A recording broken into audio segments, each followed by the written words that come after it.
tiempo a ver si algunos más llegaban, pero bueno, esperemos que se vayan integrando conforme vayan pudiendo, ¿no? Entonces, bueno, como ustedes saben, hoy vamos a iniciar este curso taller que tiene por nombre las bases neurocientíficas del comportamiento suicida. Hoy iniciamos el curso que tiene una parte que es presencial, que es el día de hoy, y después una parte autogestiva que termina el 9 de febrero. Entonces, pues los invitamos, claro, también las personas que solo quieran, digamos, hacer las actividades del día de hoy, está muy bien, pero también quien lo quiera continuar en la parte autogestiva, pues está completamente bienvenido y creo que va a ser muy fructífero. Así que, pues la primera cosa es gracias por estar, gracias por que les haya interesado venir, porque al final, pues es un esfuerzo grande que estamos haciendo y además requiriendo del tiempo de nuestros psiquiatras y psicólogos que están bien ocupados y que con todo el entusiasmo nos ayudaron a organizar esto, ¿no? Entonces, quiero nada más platicarles un poquito de cómo surgió la idea de hacer este curso taller. Y es que justamente al interior del departamento de fisiología, supongo que pasa en todos los departamentos, pero esto nos ocurrió, empezamos a hablar de una muy genuina preocupación que tenemos por la salud mental de nuestros estudiantes. Nos enfrentamos en algunos momentos a cuestiones bien complicadas, como justamente encontrar estudiantes en unas crisis terribles y en realidad nosotros no sabíamos qué hacer. Entonces, creo que al final se atendieron adecuadamente, pero de ahí, pues se nos prendieron muchísimos focos rojos y dijimos, tenemos que hacer algo. De ahí también nos pusimos a hablar muchos colegas y nos dimos cuenta que no entendemos el comportamiento suicida, no entendemos la depresión. Lo platicábamos y muchos colegas me decían, no, es que sabes que Julieta, suicidarse está de moda, es solamente para llamar la atención. Los estudiantes, no, o sea, en realidad lo único que quieren es que los voltemos a ver. Entonces, claro, dijimos, ¿qué vamos a hacer si nosotros mismos como docentes tenemos esas opiniones, ¿no? Entonces, ¿cómo le podemos hacer? Entonces, bueno, la forma que se nos ocurrió, digamos, más adecuada y más profesional, pues fue justamente acercarnos con los expertos. Entonces fuimos al Departamento de Psiquiatría y Salud Mental que lidera el doctor Benjamín Guerrero y le platicamos la historia, ¿no? Y claro, nos dijo, no, pues tenemos que hacer algo. Hagamos un curso taller para profesores, para académicos, en donde pues justamente nos empapemos y entendamos de qué se trata y también que entendamos que nosotros no vamos, o sea, nosotros como no expertos, me refiero nosotros, no ellos que son expertos, nosotros en realidad no los vamos a tratar, pero nosotros tenemos que entenderlos y saber reaccionar cuando nos pasan cosas como las que nos han pasado, ¿no? Entonces nos acercamos con ellos. Ellos tienen una cantidad de trabajo brutal, pero aún así nos dijeron, no se preocupen, nos da muchísima emoción poderlo hacer junto con ustedes. Entonces, Benjamín, Diego, María Luisa, Melissa, que no está con nosotros, le entraron así con todo el gusto del mundo a hacer pues toda la planeación de este curso, ¿no? Entonces, pues también muchísimas gracias de verdad por esa disposición, a pesar de toda la chamba que tienen, ¿no? Entonces, también de igual modo, durante toda esta planeación, dijimos, pues también invitemos a otros departamentos y los elegidos fueron Farma y Salud Pública. Entonces, también gracias por estar acá. Yo creo que empezar a hacer estos cursos, taller, no solamente al interior de los departamentos, sino irnos integrando todos como comunidad y no vernos así como celulitas aisladas, ¿no? También esto nos va a ayudar a enfrentar de mucho mejor manera estos problemas de salud mental que tienen nuestros estudiantes y también nosotros mismos, ¿no? Entonces, pues simplemente espero que este curso sea muy, muy fructífero para nosotros, que realmente nos prepare, que nos ayude a entender. Y yo creo que toda esta cuestión de salud mental, y en ese sentido, yo creo que el objetivo final que debemos de tener es justamente ir, digamos que ir hacia la prevención, ¿no? O sea, yo creo que llegar digamos, a una crisis muy, pues muy descontrolada, etcétera, creo que si entendemos las cosas, etcétera, podríamos como no llegar ahí, ¿no? Y bueno, si llegamos, pues saber cómo actuar, ¿no? Entonces, pues bienvenidos, muchas gracias y les reitero también a ustedes un agradecimiento sincero por brindarnos su tiempo y todo su expertise.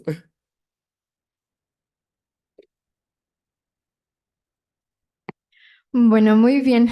Buenos días a todos. Un gusto estar aquí con ustedes y de vuelta, muchas gracias por la invitación y por tenernos presentes aquí en la Facultad de Medicina y poder colaborar justamente en un tema tan importante como el que vamos a ver el día de hoy, que es la neurobiología de la conducta suicida, que efectivamente se ha vuelto un tema importante que atender en la facultad en específico, bien a nivel mundial, pero en la facultad en particular. Y bueno, qué bueno que podamos colaborar y compartir este espacio juntos en este momento para poder hablar de esto tan importante y justo sumarnos a la cultura de la prevención, que creo que siempre vale la pena retomar. Entonces, bueno, pues empiezo presentándome. Yo soy la psicóloga María Luisa García Cerrato y junto a mí va a estar exponiendo también mi compañero, el doctor Diego Coronel. Él es psiquiatra, él es especialista también en varias psicoterapias, que nos ayuda muchísimo a hacer este trabajo también interdisciplinario, no solo quedándonos en una área, sino expandiéndonos un poquito más allá. Y así es como vamos a combinar pues tanto su área médica como la mía psicológica para poderles compartir este tema de una manera un poquito más completa y sobre todo que les sea útil, justo para aumentar la comprensión de los estudiantes, que es nuestro principal objetivo. Entonces, pues bueno, un gusto estar aquí.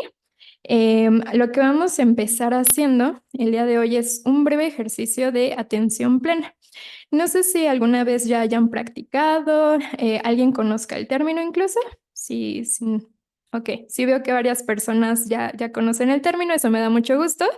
Y pues vamos a empezar desde este ejercicio con la idea de también, ¿no? Si venimos de otras actividades, las prisas de la vida diaria, poder empezar a bajar un poquito el ritmo y empezar a centrarnos en el aquí y en el ahora con este ejercicio de atención plena, que va a consistir en un ejercicio de compasión. Hoy vamos a tocar un poco el tema de la amabilidad, que ya iremos retomando un poquito en la reflexión de los artículos de las lecturas que ustedes ya hicieron, pero justo escogí un ejercicio de atención plena enfocada en la compasión para poder justo empezar a centrarnos en este tema que después vamos a retomar. ¿Sí? Para quienes no han escuchado el término atención plena o no lo conocen, lo que vamos a hacer básicamente es prestar atención, tratando de no poner juicios y poniendo nuestra atención en las instrucciones que yo les voy a ir dando. Este va a ser un ejercicio guiado, entonces no se preocupen por nada más. La manera de practicarlo también se las voy a ir comentando porque tenemos que adoptar cierta postura y si se llegan a distraer, algo pasa por la mente, que también es algo muy común cuando estamos practicando atención plena, no se preocupen, eso es esperado. Y solamente les pediré que vuelvan su atención al ejercicio y a las instrucciones que les voy a ir dando. ¿Sí? No sé si hay alguna duda, alguna inquietud o todo claro hasta aquí. ¿Todo bien? Ok, muy bien. Entonces, para iniciar este ejercicio de atención plena, que como les comento está enfocado en la autocompasión o autoamabilidad, lo primero que tenemos que hacer es adoptar una postura correcta. Me gustaría que ahí en sus asientos, en donde sea que se encuentren en este momento, puedan justamente acomodarse, que su espalda esté en el respaldo, bien acomodadita, tratando de no dejar ningún espacio. Si tienen algo en las manos, digas el teléfono o cualquier otro equipo, pues tratar de dejarlo de lado para que no nos distraigamos en estos minutitos. Me gustaría que empiecen a colocar sus pies en el suelo, que empiecen a sentir el contacto de sus pies en el suelo y que traten de no cruzar las piernas. Que queden simplemente ahí posicionadas. Empiecen a soltar un poquito sus hombros, si los pueden hacer hacia atrás, relajar un poco la espalda, que su espalda esté erguida, pero no es rígida, que se sientan cómodos y puedan poner un poco su coronilla hacia arriba. ¿sí? Entonces, váyanse sintiendo cómodos, pero atentos. Una vez que esta postura esté adecuada, que veo que ya todos la tienen muy bien hecha, me gustaría que si se sienten cómodos o cómodas, puedan cerrar sus ojos para empezar el ejercicio, o si bien alguien no los quiere cerrar, los puede dejar abiertos, viendo en un punto fijo. Muy bien. Ahora me gustaría que empiecen a notar su respiración. Simplemente empiecen a notar cómo se encuentra en este momento su cuerpo, el ritmo de su respiración. Vayan expandiendo un poco el abdomen, relajándolo un poco. Y vamos a empezar haciendo 4 o 5 respiraciones profundas, inhalando por la nariz y exhalando por la boca. Inhalando una vez más y exhalando lentamente. Aprovechen cada exhalación para relajarse, para soltar cualquier tensión. Y vamos a permitir que el cuerpo y la mente aterricen en el momento presente. Pueden descansar sus brazos, descansar las manos y dejando que la respiración descanse suavemente en su ritmo natural, sin tratar de modificarla o alterarla. Y quédense respirando un momento más. Si su mente se llega a distraer en algún punto, esto es esperable. Simplemente nota hacia dónde se fue tu respiración y con amabilidad tráela de vuelta a tu respiración. A partir de aquí, te invito a llevar tu mano dominante hacia tu pecho. Y lleva esta mano en contacto con tu piel, con tu ropa. Y practica llevar un tacto que pueda transmitir amabilidad hacia ti misma o hacia ti mismo. Que este gesto sea una invitación de calidez y de amabilidad. Y si gustas, puedes llevar la otra mano encima de la mano que tienes sobre el pecho. O puede ser alguna otra parte de tu cuerpo, como el abdomen, la mejilla o en tus piernas, donde sea que sientas que es necesario. Y por algún momento realiza este simple ejercicio de notar cómo se siente ofrecerte un tacto amable. Este mismo contacto que le ofrecerías con tanta naturalidad a un ser querido, a un hijo, a un nieto, a tu pareja o a tu mascota. ¿Qué pasa cuando te lo ofreces a ti? Y respira sintiendo este contacto amable de tu mano con tu pecho. Muy bien. Y ahora, si gustas, puedes llevar ambas manos al vientre por algunos momentos.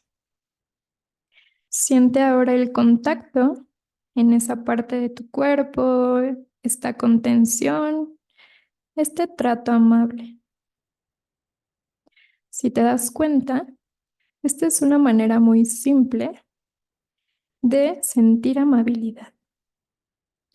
Una manera literalmente muy a la mano de ofrecerte a ti misma o a ti mismo cuidado, amabilidad, contención. En algún momento de dificultad o simplemente cuando necesites un poco de autocuidado. Y puedes seguir manteniendo las manos en contacto con tu cuerpo O si están cansadas, puedes dejarlas abajo. Y ahora te invito a repetir en silencio en tu mente las siguientes frases de autoamabilidad. Que pueda ser feliz, que pueda tener paz y alegría. Practica decir estas frases en un tono amable en tu mente. Que pueda ser feliz, que pueda tener paz y alegría. Que pueda tratarme como un buen amigo, como una buena amiga. Que pueda darme el cuidado y la ternura que necesito. Y siéntete libre de añadir cualquier otra frase de autoamabilidad que te sirva o que necesites en este momento. Y quédate un momento haciendo esto.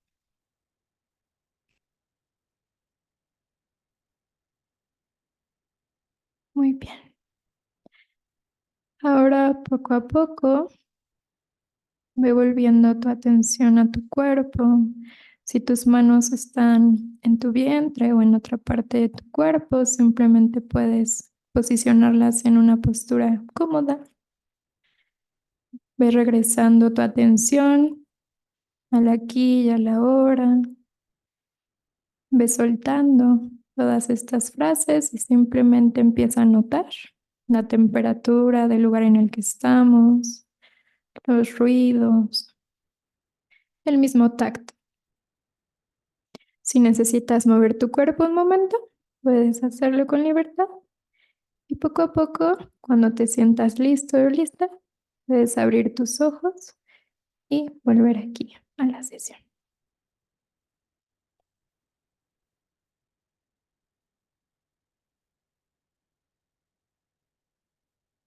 Muy bien. Vamos regresando poco a poco. La mayoría ya está aquí otra vez con nosotros. Muy bien. Muchas gracias por hacer este ejercicio conmigo.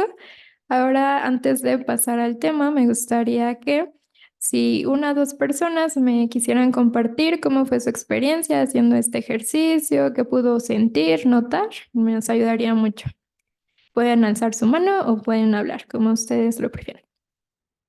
Alguien que se anime. Sí, adelante. Gracias. Ujú, ujú,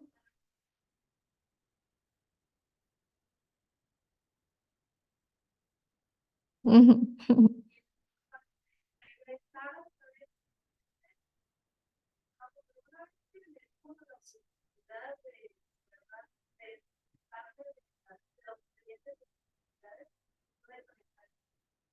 ujú, ujú. Excelente. Muchas gracias, Adriana, por compartirnos tu experiencia. Efectivamente, ¿no? Si a alguien más le llegó a suceder que fue difícil empezar a conectar con el ejercicio porque la mente estaba en todos los pendientes o en cualquier otra distracción, bueno, decíamos, ¿no? Eso es esperable.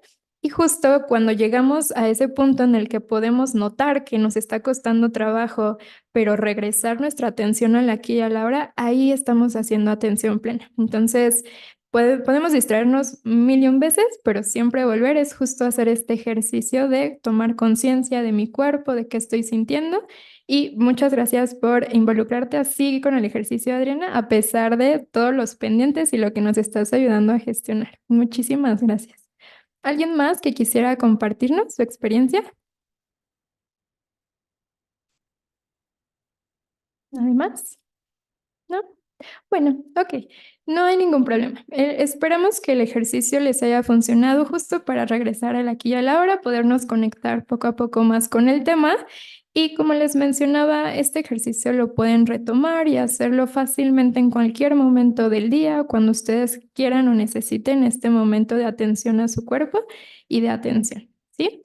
Muy bien. Entonces, bueno, con esto ya preparado, con el terreno un poquito ya más puesto. Vamos a empezar con el seminario de hoy. Con la lectura, retomando un poquito la lectura del artículo que revisamos para esta primera parte del curso, que tenía que ver con qué tanta sensibilidad es la generación de cristal. ¿Tuvieron la oportunidad de revisarlo en general? ¿Sí? Muy bien. Entonces, queremos partir en esta sesión justo retomando algunas ideas de lo que mencionaba este artículo y preguntándoles, más que nada, más que retomar lo que ya leyeron, que no tendría mucho sentido, lo que queremos es explorar sus reflexiones, sus puntos de vista, de acuerdo, etcétera, que hayan podido identificar ustedes al leer este artículo. Entonces, pues está abierto quien quiera tomar la palabra para comentarlo un poquito. Igual nos vamos a enfocar en hacerlo de 2 a 3 personas para que tengamos suficiente tiempo de exponer el tema. Sí, entonces, si alguien quiere empezar comentándonos un poco.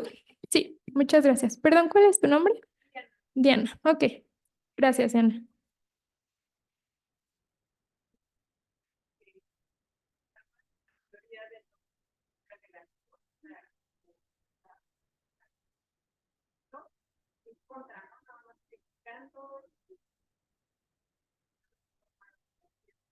Esta generación de personas que no son excepcionales.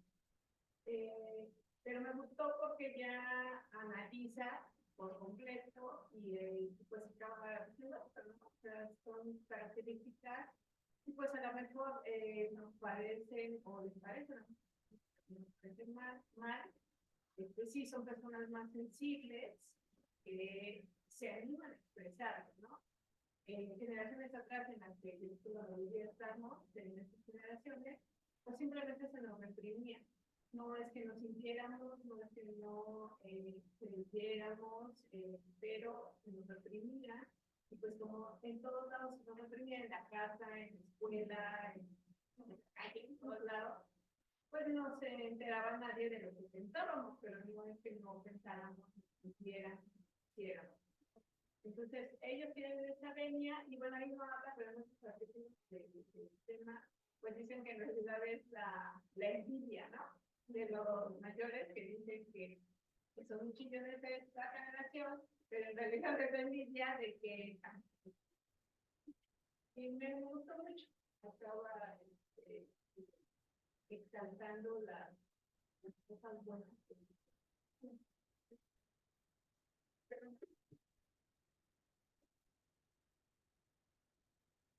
Muchas gracias, Diana, por compartirnos tu reflexión y opinión sobre el artículo. Creo que de lo que mencionas, algo que vale la pena retomar un poco, ¿no? Es esto de, bueno, mi visión no es tan negativa en ese sentido, ¿no? Yo creo que tiene que ver o se relaciona con que fueron condiciones distintas, exactamente como lo dices, ¿no? No es tanto esto de que otras generaciones no lo hayan percibido, sentido, etcétera, pensado, pero bueno, cambió totalmente el contexto, por supuesto, de generaciones previas a esta generación Z. Y creo que esto que nos dices es importante retomarlo de la lectura, ¿no? Como el contexto tiene un giro totalmente diferente en condiciones incluso de comunicación, ¿no? Esto de yo tal vez lo sentía, pero no lo podía expresar, compartir, y quizás el sentimiento era más justo de no hay cómo expresarlo, ¿no? Es lo que hay. De aquí creo que también podemos sacar un punto interesante sobre esta generación que nos decía la lectura, que es considerar esta parte de sus características. Dentro de estas características que mencionabas, sobre que pueden ser más sensibles, que pueden parecer también más críticos, justo con personas que tienen más jerarquía, etcétera. Hay otro punto que esta generación se caracteriza mucho, que es la personalización. Esto quiere decir querer las cosas que un poco que las cosas se adapten más a mí en la medida de lo posible, ¿no? Este rasgo como tal no es positivo, no es negativo, simplemente es un rasgo que un poco aprendieron justo de este modelo contextual nuevo de las nuevas tecnologías, el consumismo, etcétera, que de hecho te facilita que todo sea personalizado, ¿no? Desde tu teléfono, lo que consumes, el contenido que ves, los servicios que recibes. Entonces, de esto que nos dices, Diana, creo que podemos un poco poner sobre la mesa esta característica que a veces está un poquito más secundaria a las otras, de querer que las cosas se ajusten un tanto a mí, porque fue el modelo también que, gracias, que aprendí, ¿no? Y aquí viene, y creo que entra mucho el contexto académico, que tiene que ver con que quiero las clases de esta manera que a mí me funcione, ¿no? Quiero que esto me ayude a mí a poderlo comprender como yo sé, ¿no? Por medio de las tecnologías, etcétera, y no tanto por este modelo ya muy tradicional de aprendizaje que se tiene, que puede para ellos parecer poco atractivo o útil, ¿no? Y entonces, esta característica, junto con la sensibilidad, junto con esta parte de tener la necesidad de la inmediatez, etcétera, generan este perfil un poco de estudiante que suele ser exigente en ese sentido, ¿no? Entonces, solo lo vamos a poner ahí, más que poner algún juicio en este punto, que es una característica también muy evidente. Sí, entonces muchas gracias, Diana, por este punto. Ahorita que ya abrimos un poquito más el discurso y el debate, no sé qué otras ideas les surjan, opiniones, comentarios sobre esto que acabamos de decir. Sí, gracias. Tu nombre, por favor. Abril. Muchas gracias, Abril.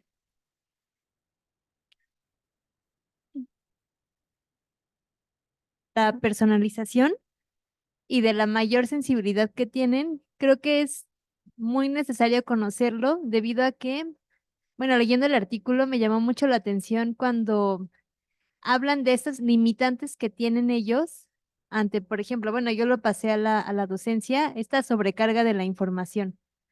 Entonces dije, "Y, sobrecarga de la medicina, la formación de las médicas y los médicos tiene una sobrecarga de la información y lo que mencionaban de, prefiero hacer muchas tareas chiquitas que una tarea grandota, ¿no? Entonces me puse a pensar cómo a veces, o sea, se vuelven, tienen pues esta gran cantidad de información, por ejemplo, para sus departamentales, para sus exámenes, y cómo tenemos que conocerlos para poder identificar cómo pues, este gran cúmulo de información y además, pues esta sensibilidad que tienen y además esta mayor facilidad para comunicarse, pues sí tiene mucho que ver con también los resultados que están presentando nuestros estudiantes, ¿no?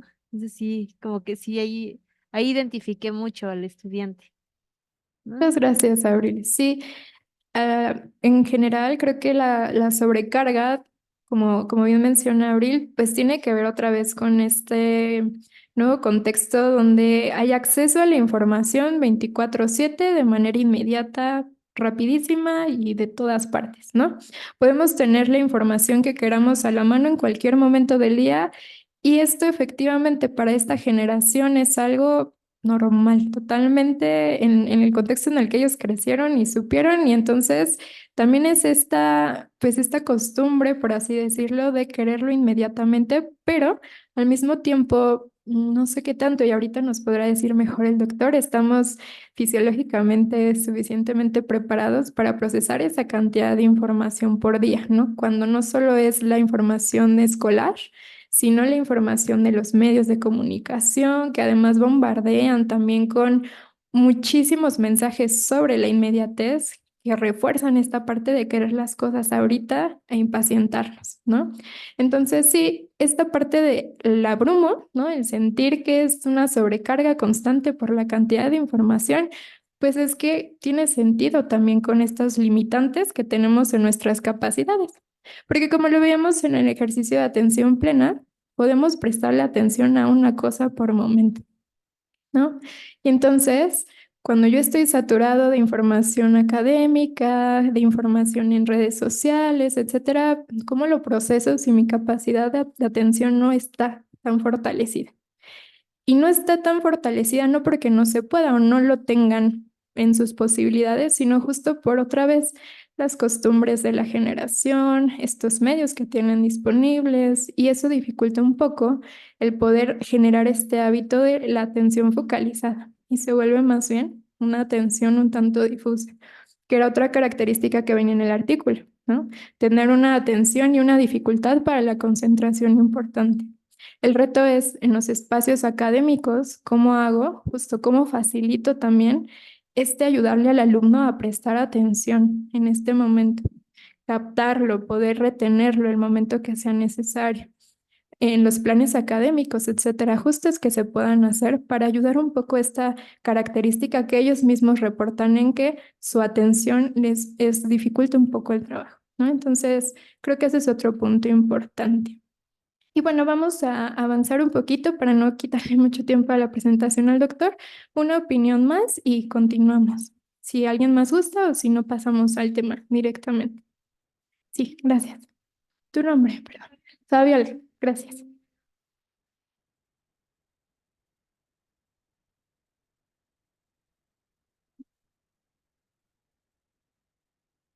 Ujú.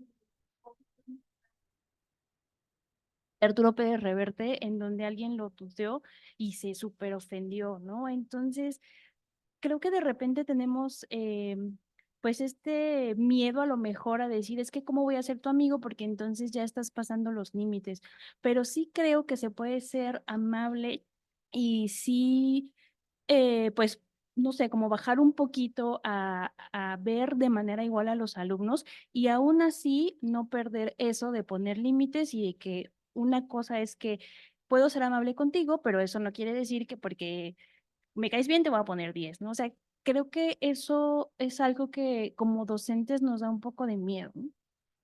Ok, muchas gracias, Fabiola. Este punto que acaba de mencionar Fabiola me parece bien interesante, ¿no? Justo que creo que de pronto para generaciones anteriores esto puede ser una de las grandes dificultades, ¿no? El cómo voy a permitir que rebasen esta línea, que de hecho nadie espera que sea rebasada, como dicen, ¿no? Porque son importantes estas jerarquías, porque también significan parte del proceso de aprender a obedecer ciertas normas sociales, etcétera, ¿no? No tratamos de rebasar o de promover ese justo, ¿no?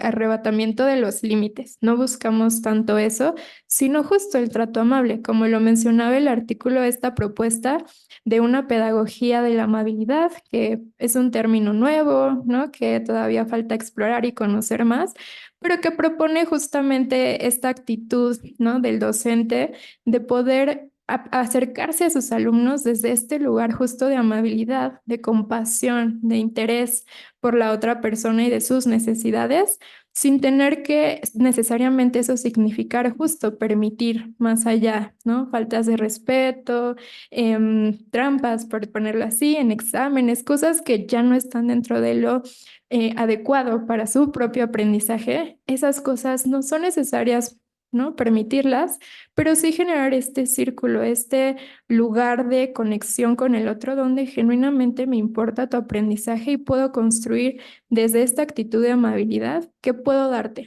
¿Qué te puedo ofrecer desde esta nueva postura de la pedagogía de la amabilidad para que podamos aprovechar tanto tus fortalezas como las mías, que era otra cosa que mencionaba el artículo, ¿no? Poderme acercar a mis alumnos saben tal vez ya más de tecnología de lo que yo sé, y entonces, ¿cómo desde esta actitud ellos también pueden mostrar apertura para que me enseñen, ¿no? Y entonces ya no se vuelve también un poco esta mentalidad de, pues no me abro a nuevas posibilidades.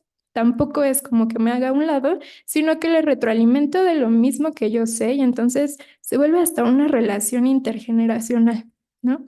Una relación donde sabemos que hay diferencias muy evidentes que tal vez me cuesta comprenderlo tanto de uno como del otro lado, pero en ese espacio de en medio donde sí hay apertura y esta amabilidad o compasión por el otro, se abre una puerta de mayor aprendizaje para ambas vías.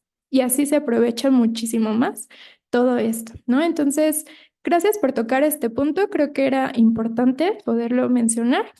Y pues bueno, al final de la plática del doctor vamos a tratar de volver a hacer un poco este espacio para ahora ver cómo empezamos, ¿no?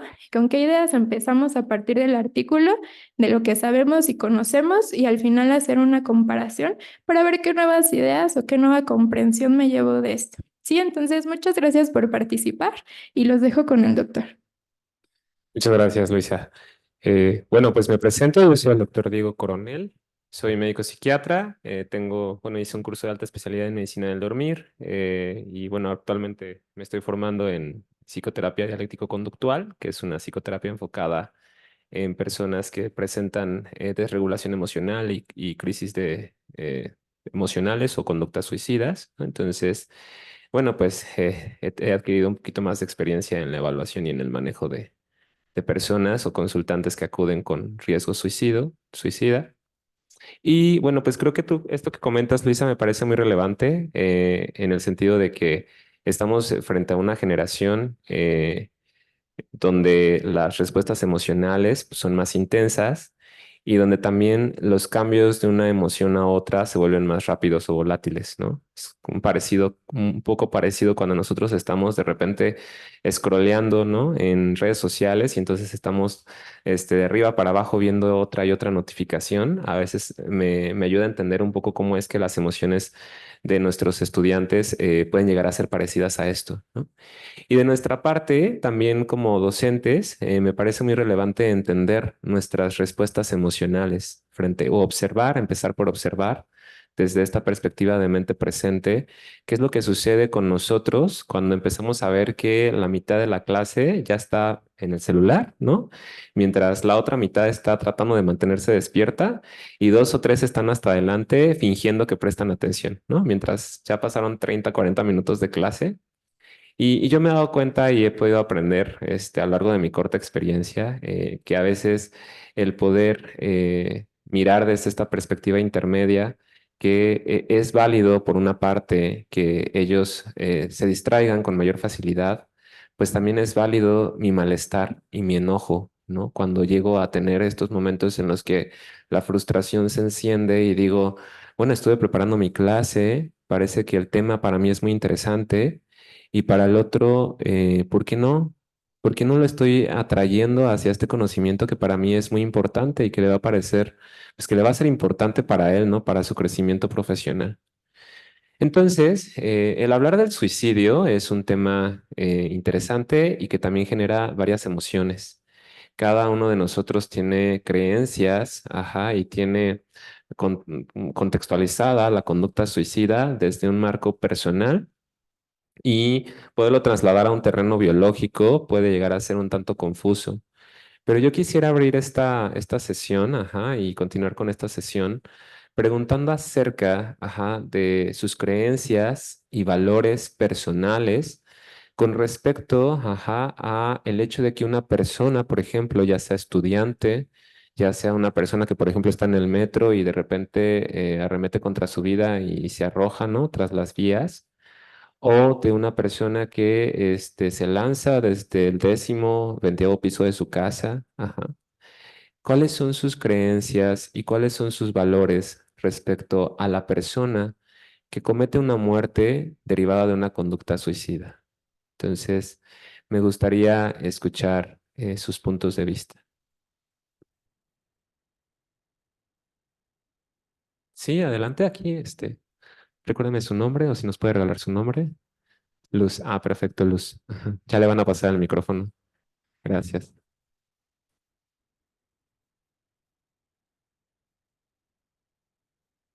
Muchas gracias. Yo creo que el estado en el que se encuentra una persona que es capaz de atentar contra su vida, tiene vamos, está tan conflictuado que la única salida que encuentra es acabar con su vida. Entonces debe ser una situación terrible. Eh, yo lo que considero es que esta persona necesariamente tiene un problema de depresión.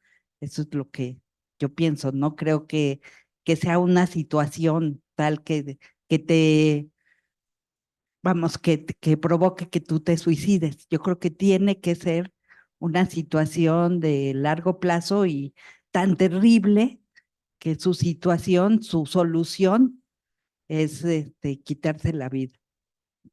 Sí, justo como lo acaba de mencionar, para el consultante, ajá, con conducta suicida o con riesgo suicida, él plantea el suicidio como una solución o como la única solución para una serie de problemas, ajá, que lo han rebasado y por los cuales él o ella no tiene control, ¿no?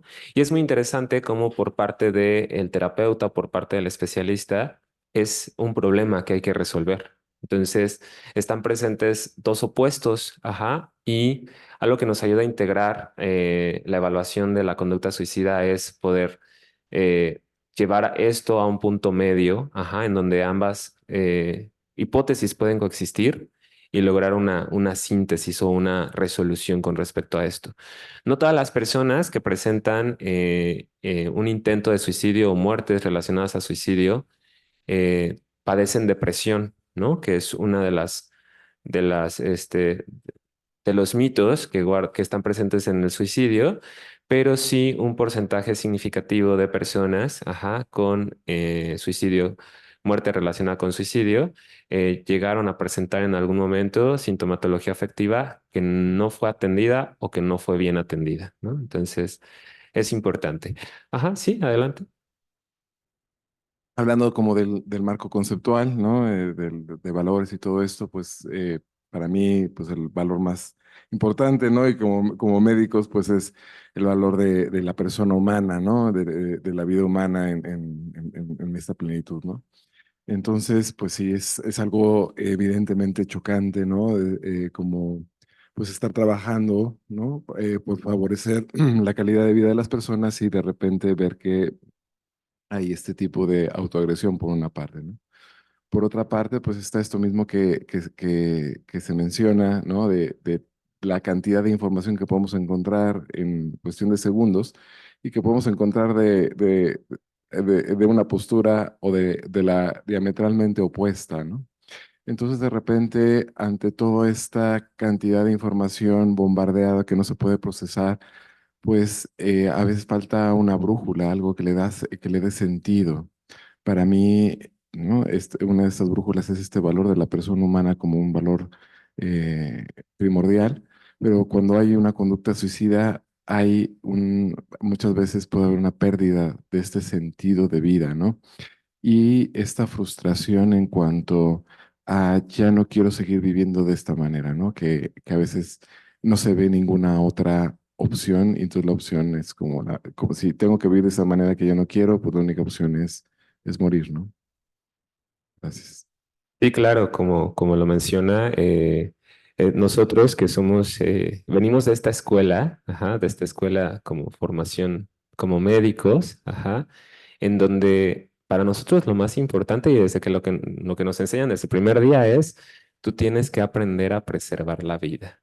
Y entonces tú vas a estar frente a un paciente que en otros contextos, ajá, quiere vivir, ¿no? Por ejemplo, un paciente oncológico, ajá, que está en un proceso de quimioterapia está luchando por sobrevivir. Y entonces si a mí me llega una persona que me dice, yo ya no aguanto más, yo lo que quiero es morirme, ajá, claro que la respuesta emocional por parte de la figura médica va a ser diferente, puede llegar a haber o dentro de esta observación, juicios, críticas, ¿no? O rechazo hacia la persona que nos está expresando que desea quitarse la vida. Y es frecuente que estos consultantes lleguen, ajá, y que entonces vengan con esta queja de que o ya sea otro psiquiatra u otro médico le dijeron, tú no sabes lo que dices, esto no tiene sentido. ¿Cómo llegas conmigo y me dices que te quieres morir? Se te va a pasar.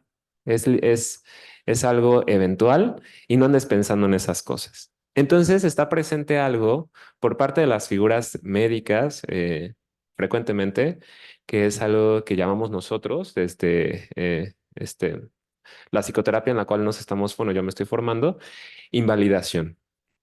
Entonces, la invalidación, ajá, es la dificultad para poder entender las causas por las cuales esta persona está llegando hasta este momento, ¿no? Hasta este punto en su vida.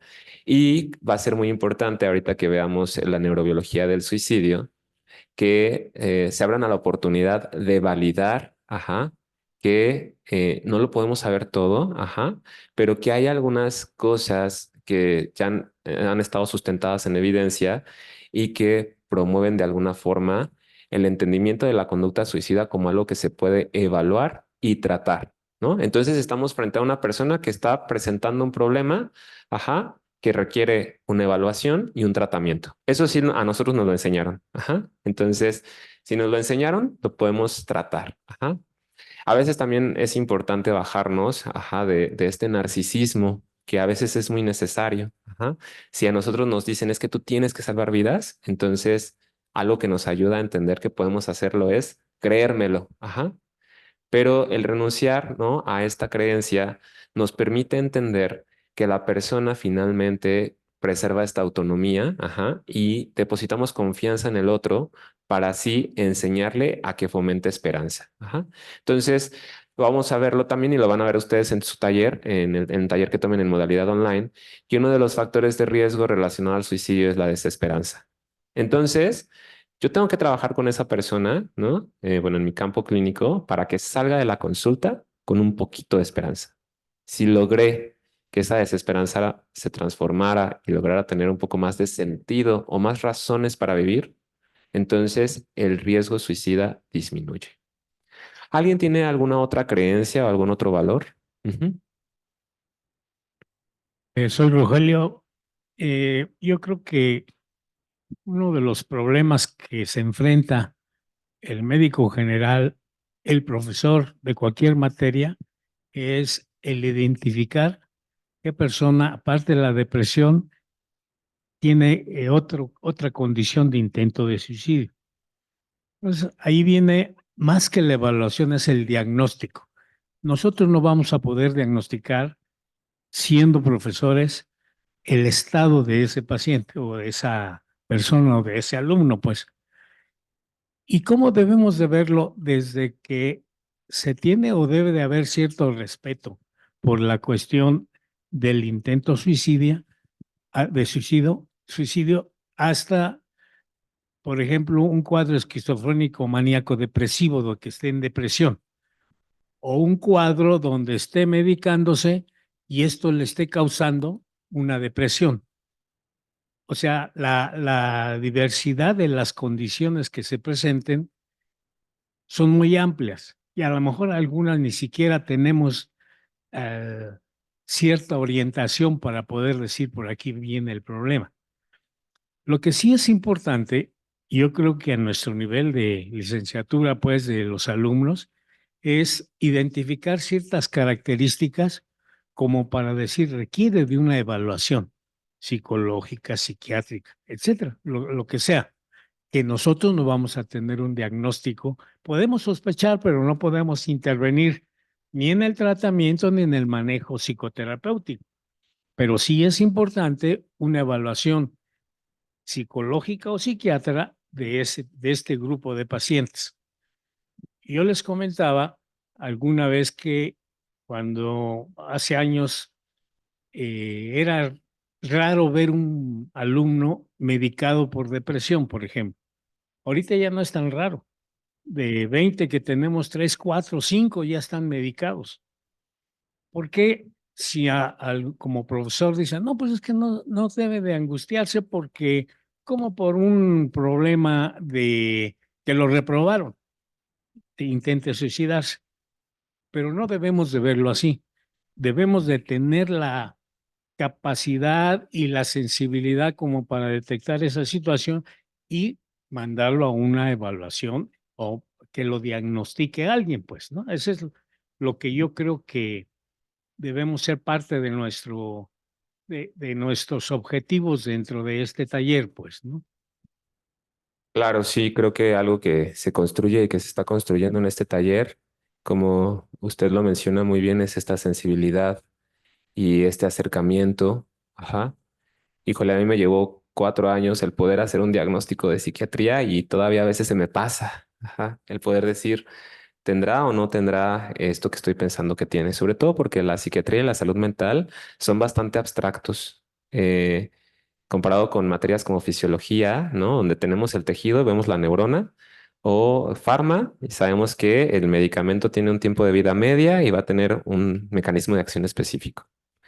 Y entonces el hablar de conducta suicida nos invita, ajá, a entender que va a haber una serie de factores que nos pueden ayudar a aumentar nuestra visión para poder ver si la persona, el estudiante de medicina o el compañero que tenemos frente a nosotros, al lado de nosotros, tiene este riesgo. Ujú. Entonces, Bueno, yo los invito, ajá, a que trabajen con respecto a estas creencias y a estos valores relacionados a la conducta suicida. ¿Había una participación más? Ajá, sí, adelante.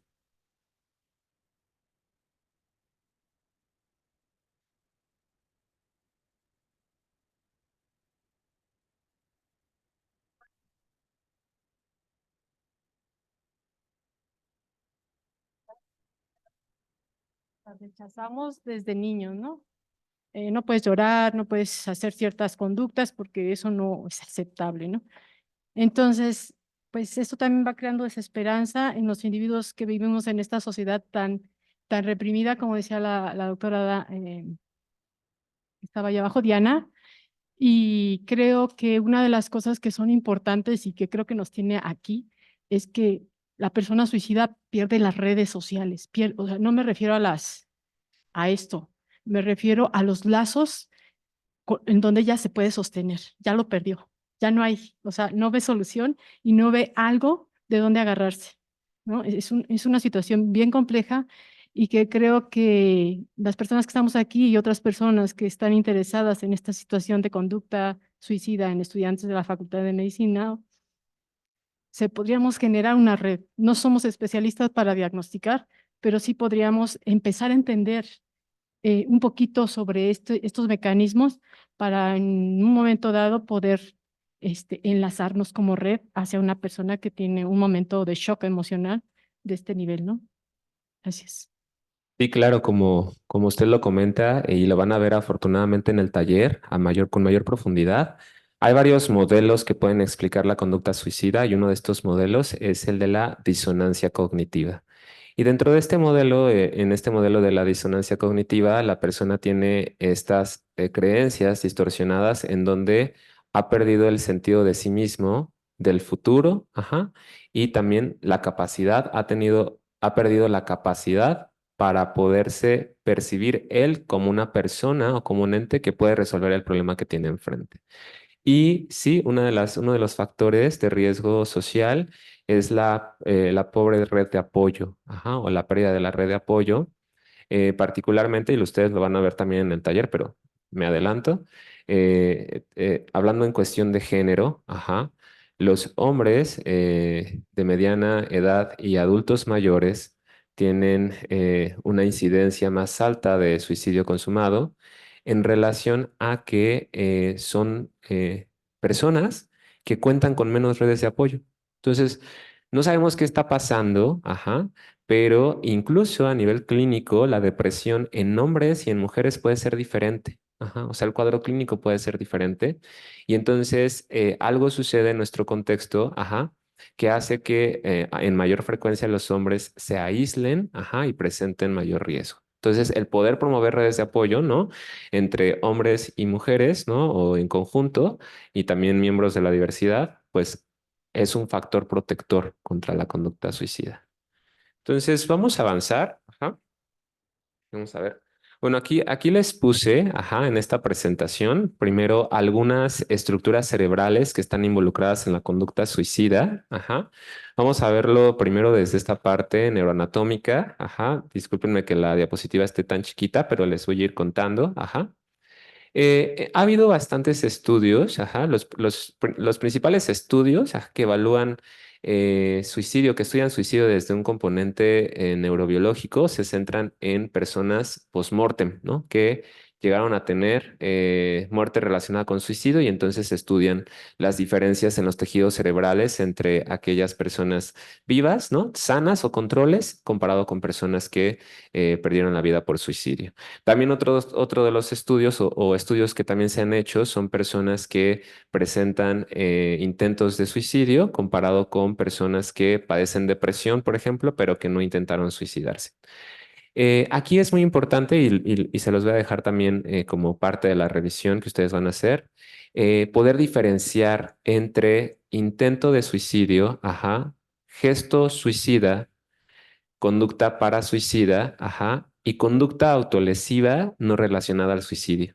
Por ejemplo, ajá, y como nosotros lo podemos ver, una de las principales causas, ajá, de muerte en adultos jóvenes es el suicidio, ¿no? Anteriormente era la primera causa, ahorita ya bajó a la segunda causa en México y en el mundo sigue siendo la segunda causa de muerte en adultos jóvenes, ajá. Pero las personas que se dedican, ajá, a hacer estas estadísticas, ajá, a veces tienen dificultades para diferenciar entre una conducta autolesiva, ajá, y una conducta relacionada a suicidio. Y aquí algo que nosotros tenemos que entender, ajá, es que a veces estos jóvenes pueden llegar a tener conductas aparatosas, ajá, es decir, pueden llegar a tener cortes, ¿no? En antebrazos, ajá, o pueden llegar a tener un momento en el cual ingieren una gran cantidad de pastillas, ¿no? Junto con alcohol, ajá, o pueden llegar tal vez a manejar en exceso de velocidad, choca el coche, ¿no? Y entonces, pues las personas lo toman como, sí fue un intento de suicidio. Pero la diferencia aquí está en que la persona que presenta una conducta autolesiva, ajá, no relacionada a suicidio, es que no va a reflejar dentro de sus antecedentes una intencionalidad respecto a yo lo hice, ajá, porque quería quitarme la vida, ¿no? Esto a veces, ajá, puede llegar a ser un tanto confuso por el hecho de que si en el historial de la persona ya hubo conductas previas, ajá, pues uno pudiera llegar a decir, sí, ¿no? Lo intentó una vez, ya se cortó hace 2 semanas y se volvió a cortar. Lo está haciendo porque quiere quitarse la vida, ¿no? Y entonces, cuando nosotros lo preguntamos, ajá, en nuestras entrevistas, y que también puede llegar a suceder en estudiantes, ajá, pues nosotros vemos las marcas en los brazos y pueden resultar aparatosas.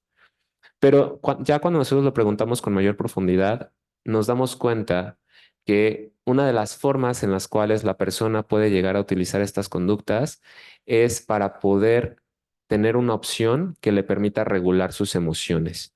Y entonces la persona, ajá, puede llegar a expresar como, yo me tomé estas pastillas porque lo único que quería era dormir y ya no pensar, ajá. Y eh, puede llegar a ser, ajá, importante averiguar, ajá, qué otras cosas ha utilizado con la intención de aliviar el sufrimiento emocional con el que está cargando, ¿no? Y de ahí podemos nosotros ir investigando un poco más. Hablar acerca de estructuras cerebrales relacionadas al suicidio también nos ayuda a entender, ajá, cómo se puede expresar la conducta desde un componente de funcionalidad cerebral. Ujú. Las personas que han presentado conductas relacionadas a suicidio, ajá, han demostrado tener alteraciones en regiones cerebrales relacionadas al control de los impulsos, ajá, toma de decisiones, desinhibición conductual, ajá, y también una de las estructuras que ha sido de mayor interés para mi campo clínico es la respuesta de la amígdala con respecto a la respuesta emocional, ¿no? Entonces, un porcentaje importante de personas que cometen intentos de suicidio presentan una mayor actividad en la amígdala, ajá, que es esta estructura que nos ayuda a el procesamiento emocional, ajá, y para que la actividad de la amígdala regrese a un estado basal, la persona que comete conducta relacionada a suicidio, ajá, tarda el doble del tiempo o más comparado con una persona normal, ajá, después de estar expuesta a una situación de estrés emocional. Ahí les pongo un ejemplo, ¿no? Una persona que tiene una mayor vulnerabilidad biológica, ajá, y que pudiera tener más riesgo de suicidio, no va a procesar de la misma manera, ajá, el hecho de que, por ejemplo, ajá, su pareja termine la relación, ajá, a una persona que tiene menor vulnerabilidad biológica. Es decir, si la persona está viendo su celular y de repente le llega el mensaje del novio o de la novia que le dice, ¿sabes qué? Hasta aquí llegamos, ya no quiero saber nada de ti, ajá. El día de ayer tuvimos una discusión, no lo voy a tolerar más, no quiero que vuelvas a saber nada de mí nunca más, ajá.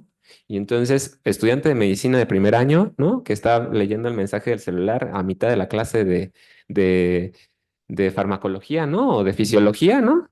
Y le están hablando acerca de la fisiología cardiovascular, ¿no? Lo único que siente en esos momentos es como el corazón le late fuerte y lo único que quiere hacer es salirse corriendo del salón, ¿no?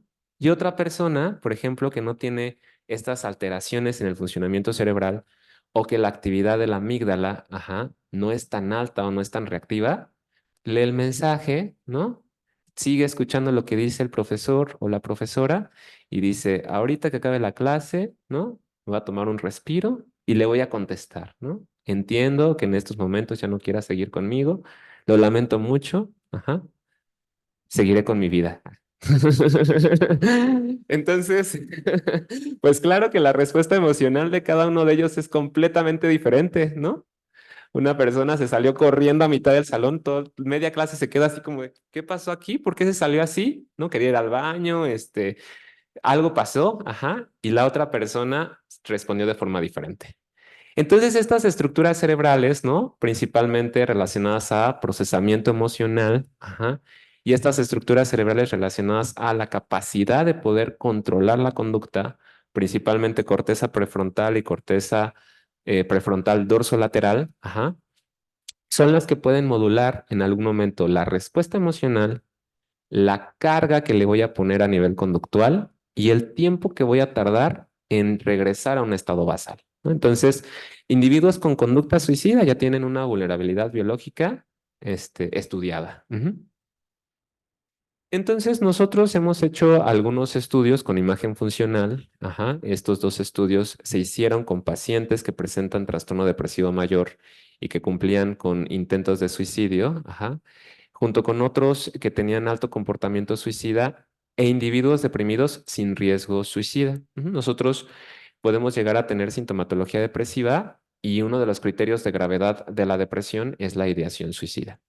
Y entonces se ha encontrado que ha habido sustancias bioquímicas, lo vamos a ver en el taller, pero también estructuras cerebrales que presentan una mayor alteración funcional, incluyendo regiones relacionadas a la amígdala, ajá, amígdala e hipocampo. Ajá. Otra de las cosas que sucede en personas con riesgo suicida es que tienen una mayor capacidad para poder procesar y almacenar recuerdos traumáticos y emocionalmente negativos comparados con personas que no presentan riesgo suicida. Entonces, este complejo amígdala e hipocampo en personas susceptibles a suicidio ha demostrado tener alteraciones, ajá, relacionadas a una exposición ambiental, ajá, en donde pudo haber en algún momento abuso, ajá, o experiencias traumáticas. Uno de los factores de riesgo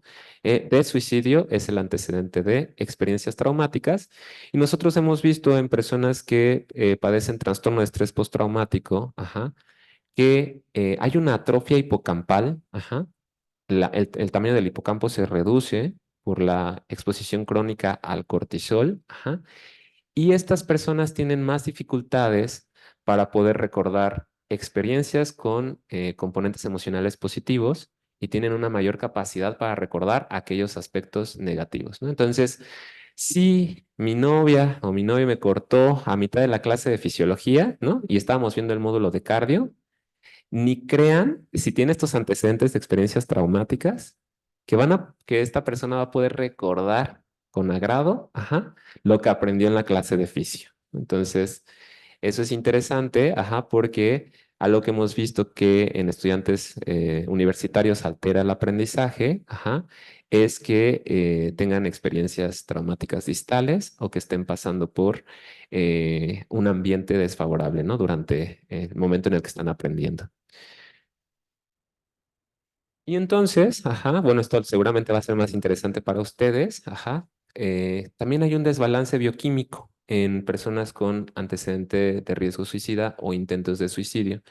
Las sustancias que para nosotros han sido más interesantes tienen que ver con el balance serotoninérgico. Como nosotros hemos estudiado, la serotonina tiene la capacidad de poder producir respuestas hedónicas, ¿no? Ante estímulos positivos. Ajá.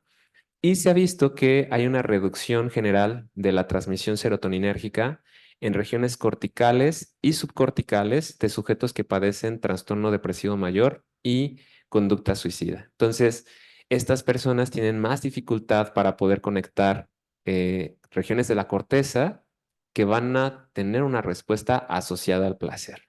Entonces, Si yo, profesor de la asignatura de fisiología, me emociono y me encanta y me fascina leer, ¿no? Que la neurona hace sinapsis y entonces conecta y así funciona, ajá. Y entonces a mí sí me produce esa respuesta hedónica. Personas con riesgo suicidio van a tener una dificultad mayor per se para tener respuestas hedónicas asociadas a esta respuesta serotoninérgica. Y otra de las cosas que también se ha observado es que aumenta, ajá, el metabolismo de la serotonina a nivel cortical y que hay una deficiencia per se a nivel serotoninérgico. Parte de lo que también sucede, ajá, es que hay una menor liberación de serotonina en regiones cerebrales, ajá, que están relacionadas con el poder regular emociones, ajá, estresantes, ¿no? La serotonina también es un neurotransmisor que nos ayuda, que se libera con mayor facilidad cuando estamos ante emociones angustiantes o estresantes. Y lo hace de forma compensatoria con la intención de poder de nuevo regresar al individuo en estado basal. Cuando la persona con depresión y riesgo suicida se presenta a un evento estresante, ¿no? La serotonina no va a actuar, ¿no? De manera compensatoria para regresar al individuo en estado basal. Y bueno, pues este desequilibrio bioquímico, ajá, lo podemos trasladar a una capacidad incluso genética, ¿no? Y una mayor susceptibilidad en individuos a través de estos factores que tienen que ver con la actividad de los genes. Ajá. La epigenética, ¿no? Es el estudio de la actividad génica no relacionada con modificaciones en la estructura de los genes. Y se ha visto que en individuos susceptibles a suicidio, ajá, conductas suicidas, la actividad génica se modifica, ajá, y por eso es que no logran balancear adecuadamente la regulación a nivel de neurotransmisión. A mí me gusta mucho este esquema, ajá, este esquema relacionado a factores de suicidio. Vemos estos factores distales, un factor de riesgo importantísimo, ajá, es el antecedente familiar de muerte por suicidio, ajá. En trastornos mentales como el trastorno bipolar, que es el que hasta ahorita ha mostrado mayor heredabilidad, hasta un 80%, ajá, o en personas con antecedente de trastorno depresivo mayor. Si papá, mamá, abuelito o abuelita ha intentado suicidarse, ajá, va a haber mayor riesgo de suicidio en la persona en estudio. Ajá. Adversidad en la vida temprana, sobre todo experiencias traumáticas infantiles, antecedente de abuso sexual, ¿no? Ya son factores que van a modificar la actividad génica y que entonces van a producir una respuesta alterada en serotonina, ajá, GABA que es un neurotransmisor relacionado a inhibición, ajá, y dopamina. Ujú. Dopamina que se produce ante esta respuesta eufórica, ajá, esta respuesta de lucha o huida.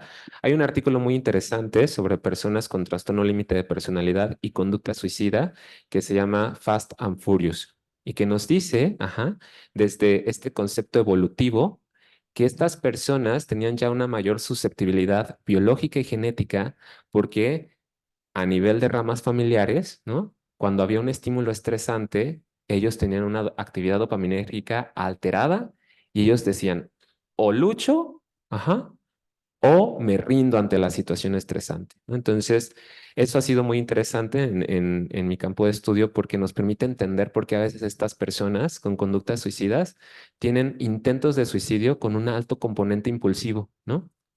Eh, Sucede esta situación estresante y 5 minutos después ya se están colgando, ¿no? O intentando colgarse. O sea, ni siquiera alcanzan a tener una capacidad adecuada para procesar lo que está sucediendo y la respuesta a nivel de neurotransmisión está tan alterada que por eso es que se produce la conducta de manera tan impulsiva.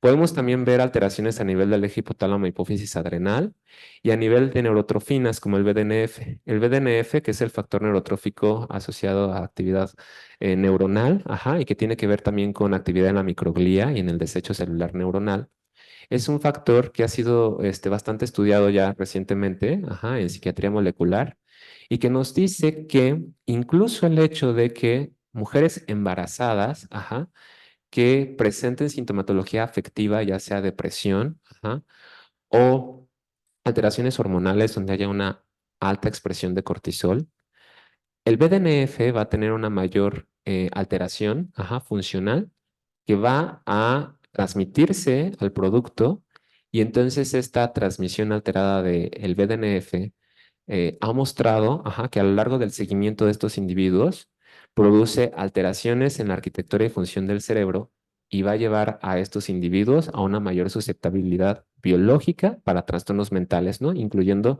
también trastornos mentales donde hay conducta suicida asociada. Y después de esto vemos, después de estas alteraciones en la regulación epigenética, vemos rasgos de personalidad. Entonces, la personalidad es esta forma en la cual, bueno, la personalidad como constructo es la manera en cómo nosotros percibimos el mundo, procesamos las emociones y nos relacionamos con los otros para poder construir nuestra identidad. Entonces se ha visto que individuos que tienen rasgos de personalidad asociados a desinhibición, dificultad para el control de la ira, alteraciones en la regulación emocional, también incluyendo propensión a la introversión, impulsividad, ya van a tener factores de riesgo per se para conducta suicida. Vemos estos estilos cognitivos, estas personas a través de su aprendizaje que van formando estilos cognitivos relacionados donde la conducta suicida puede actuar como una respuesta o como un refuerzo. Ya lo hemos visto anteriormente, la conducta suicida puede ser una respuesta en el sentido de que no veo soluciones al problema, pero también puede ser un refuerzo. ¿Qué es esto de un refuerzo? No sé si alguien ha llegado a ver este clásico experimento, ¿no? De Pavlov y el perrito, ¿no? Que le ponen comida y la campana y después le ponen solamente la campana y sigue salivando, ¿no? Porque el perrito sabe que va a llegar comida. Y lo mismo sucede o puede llegar a suceder con la conducta suicida cuando es reforzadora. Cuando nosotros tenemos a una persona que tiene ya varios intentos de suicidio, algo que llegamos a observar es que la conducta suicida es un refuerzo para que la persona obtenga algo que necesita. Si estamos bajo un ambiente invalidante donde papá o mamá o el profesor llega en algunas ocasiones a decir, ay, por favor, o sea, enfócate a estudiar, ¿no? Aquí no vienes tú a hablar de tus emociones, ¿no? Eso déjalo para después. Entonces, ya la persona recibió la invalidación de sus papás. De los amigos, ¿no? Porque si está en un grupo de alta exigencia, le van a decir, no, no, no, eso no importa, ¿no? Ahorita lo que nos importa es pasar el examen departamental de fisio. Otra invalidación, ¿no? Vemos al profesor, ¿no? Que se inmuta cuando ve esta expresión emocional alterada, ¿no? Entonces, la conducta suicida va a ser una respuesta que le va a permitir al individuo, lograr aquello que está necesitando, que puede ser desde la validación hasta el hecho de que sea otra la persona que resuelva que resuelva el problema que tiene enfrente, ¿no? Entonces, lo vemos a través de estos estilos cognitivos y entonces ya vemos estos factores proximales, ¿no? Ya más asociados a conducta suicida en agudo. Ya cuando la persona presenta desesperanza, cuando la persona presenta aislamiento, cuando la persona ya presenta ideación suicida estructurada, es decir, llevo ya un mes pensando que el 31 de diciembre me voy a quitar la vida, ya dejé mi carta, ¿no? A mis familiares, ya yo me tomo mi copita de vino, ya compré el cianuro, porque además me dijeron que una dosis de cianuro produce muerte inmediata y no voy a sufrir, Entonces ahí yo ya sé que estos factores proximales van a actuar y el riesgo es mayor.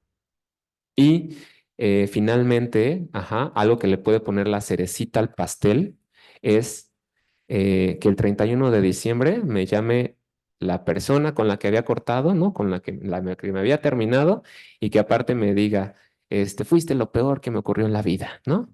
Entonces, ya si están presentes todos estos elementos en la receta de cocina, va a ser bastante inminente que la olla express explote. Y entonces ahí es cuando ya se presenta un mayor riesgo de suicidio, ¿no? Cuando una persona nos informa en una entrevista o lo comunica abiertamente, ya no quiero vivir, no le encuentro sentido a la vida, ¿para qué seguir? ¿Mm? Eh, o el hecho de expresar abiertamente, me quiero matar, nos indica que la persona tiene ya, o está en este punto, en este momento distal, perdón, proximal, donde la conducta suicida va a ocurrir en cualquier momento. O sea, ya no nos podemos esperar. O sea, ya cuando llegue a su casa, seguramente, si el perrito no le hizo caso cuando llegó, ajá, lo va a hacer. Entonces, eso nos habla de un mayor riesgo. Y entonces, sintetizamos esto, ajá, por medio de un modelo. Hay varios modelos que explican la conducta suicida. Uno de estos modelos que parece más plausible biológicamente es el modelo de diátesis estrés. Ajá. También yo recuerdo que en algún momento lo llegamos a ver en fisiología cuando hablamos de homeostasis, ajá, y la capacidad que tiene el organismo para recuperar el equilibrio después de situaciones que ponen en riesgo la estabilidad del organismo. Y en este modelo nosotros relacionamos la interacción de estresores a un comportamiento susceptible a suicidio. La diátesis se va a referir a esta predisposición orgánica a contraer una determinada enfermedad, ya lo habíamos visto, ¿no? Por esta mayor alteración funcional a nivel de estructuras cerebrales, esta dificultad para la regulación por medio de neurotransmisión, alteración en la expresión de hormonas, ajá. Porque si las personas son expuestas a los mismos factores, va a haber unas cuantas que son más susceptibles a esta respuesta y las demás no. Entonces, eso es muy importante entenderlo, ajá, porque va a haber personas que tienen una mayor vulnerabilidad y personas que aguantan más, ¿no? Podríamos verlo así. Y entonces, el modelo postula que la presencia de una diátesis no garantiza el desarrollo de un trastorno. Esto es muy importante. No es suficiente el hecho de que yo tenga alteraciones funcionales a nivel cerebral o alteraciones bioquímicas para explicar por completo la conducta, ajá, sino más bien la combinación de la diátesis con factores estresantes va a ser crucial. Mientras más alta sea la carga de estrés, mayor va a ser el riesgo de que la diátesis se manifieste en formas de problemas de salud mental o física, ¿no? Y entonces tenemos esta vulnerabilidad genética, ajá, rasgos de personalidad y estilos de afrontamiento no resolutivos, los que van a hacer que el estrés sea más difícil de controlar. Algo que ha sido muy interesante, por ejemplo, en personas con suicidio y cuando yo hice el curso de alta especialidad en medicina del sueño, es que personas con suicidio, ajá, aparte de presentar con mayor frecuencia depresión, presentaban insomnio. Y entonces las personas, ajá, incluso llegaban a salir con puntajes bajos en las escalas clinimétricas que evalúan depresión, pero sí salían altos en las escalas clinimétricas que informaban sobre insomnio. Y bueno, si yo veo a un estudiante de medicina que solamente durmió 4 horas, ¿no? O 3 horas, ajá, ya estamos observando ahí una mayor vulnerabilidad. Y algo que se encontró muy interesante es que la respuesta inmune, ajá, además de ser más susceptible a otras enfermedades debido al insomnio, estaba presentando también una mayor elevación de marcadores inflamatorios. La única interleucina que mostró, ajá, una asociación eh, dentro de este modelo de depresión, insomnio y suicidio fue la interleucina 6, ¿no? Y entonces algunos de los investigadores empezaron a hacer asociaciones, ¿no? De si la interleucina 6 elevada estaba relacionada a más suicidio en personas, ¿no? Y aunque no encontraron, no lograron demostrar que fuera un factor inflamatorio causístico, lo que sí encontraron es que la dificultad por parte de la persona para regular de nuevo su ciclo de sueño y la inflamación crónica asociada podría sí representar un modelo de riesgo para suicidio en estas personas. Y entonces, acabamos con un modelo, ajá, un modelo que a nosotros nos permite actuar, ¿no?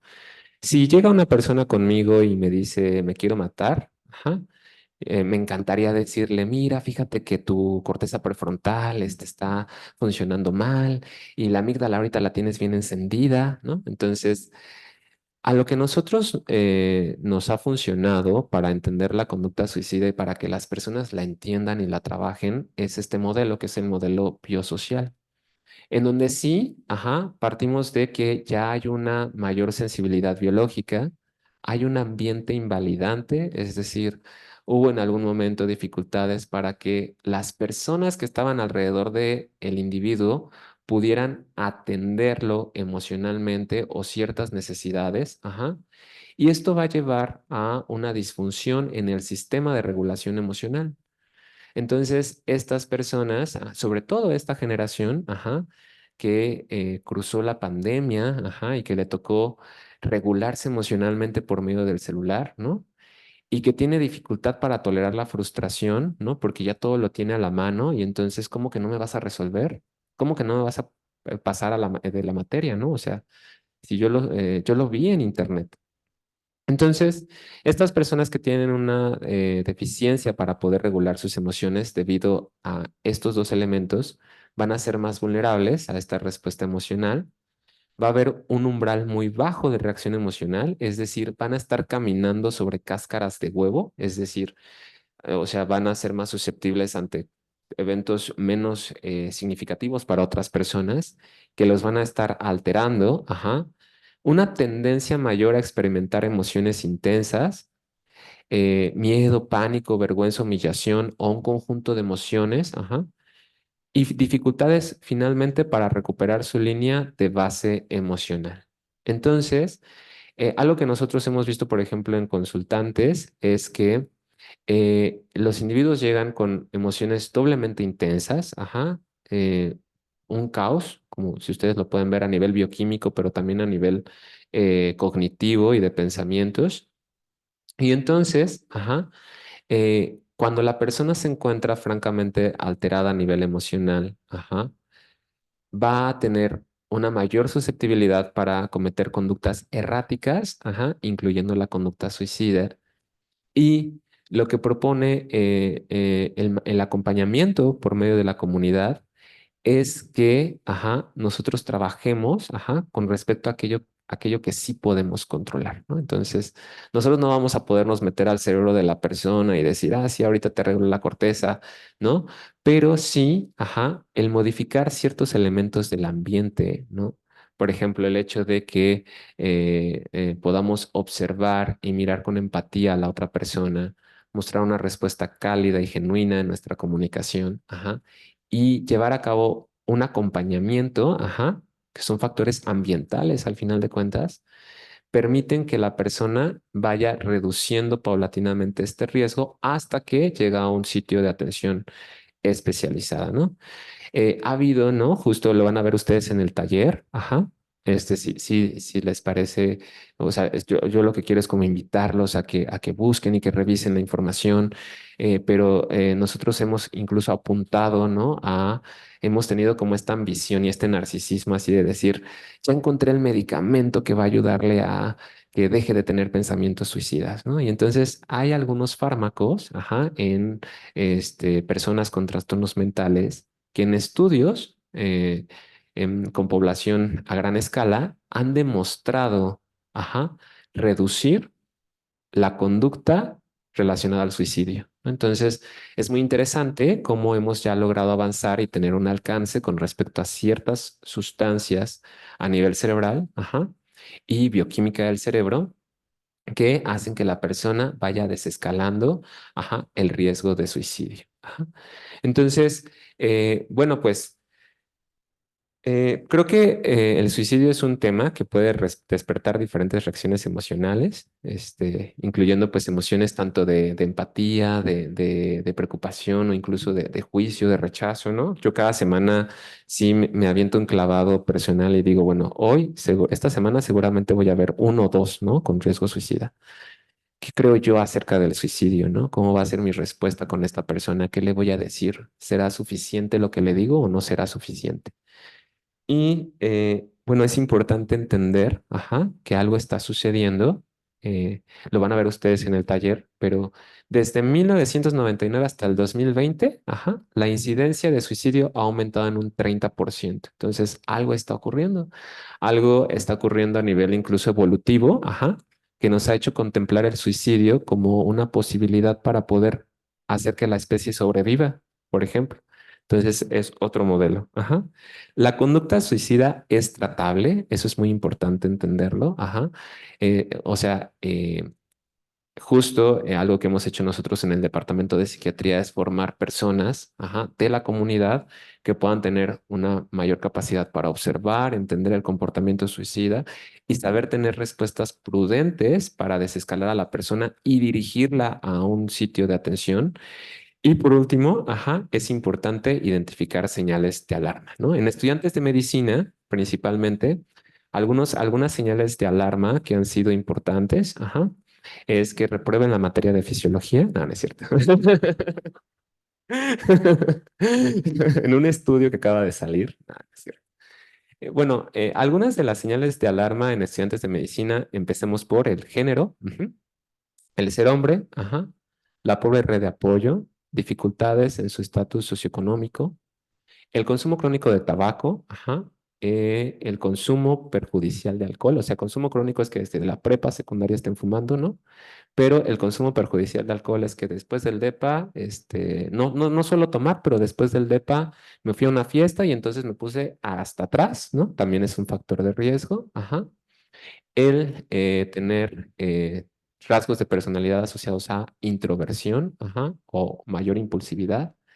Y también la orientación sexual es un factor de riesgo para suicidio en estudiantes de medicina.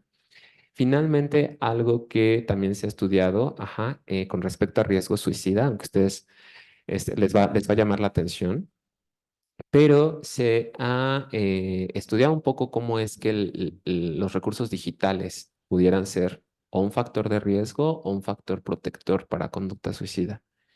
Y se ha encontrado evidencia de que aquellas personas, aquellos estudiantes universitarios que tienen mayor acceso a recursos digitales relacionados con em, programas, que le permitan a la persona gestionar sus emociones y mejorar su inteligencia emocional, pudieran ser, recursos ambientales que protejan al individuo del suicidio. Entonces, yo los invito un poquito como para, si no podemos con el enemigo, nos asociamos a él.